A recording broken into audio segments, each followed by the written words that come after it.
And you know, Trooper, there's just so many layers to the law when what you're allowed to do hands-free, or if you can have the phone touching or not. We actually have a caller, Richard from the Augusta area, that wants to see if you can kind of identify a conflict he's having. How are you, Richard?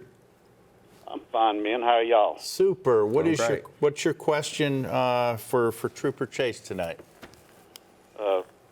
Good evening, Trooper. How are you? I'm a retired truck driver. I drove a truck for 50 years. Yes, sir. And when the hands-free device law came into effect, it did not seem to affect truck drivers from talking on the CB. That's correct. I would like to know what's the difference of holding a phone in your hand and speaking into it, or holding a microphone in your hand and speaking into it. It would seem like they would both be distractive.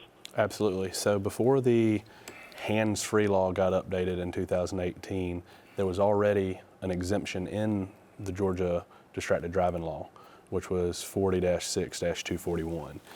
Prior to the hands-free update, it specifically exempted the proper use of a CB device.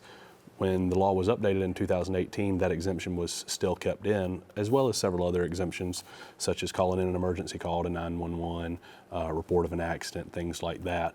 So part of the desire of the legislator to include the hands-free law was to prevent the excuses or the temptation of people using GPS, music, and the internet and video streaming services and other things that our smartphones are capable of doing now that they weren't capable of doing 10, 15 years ago.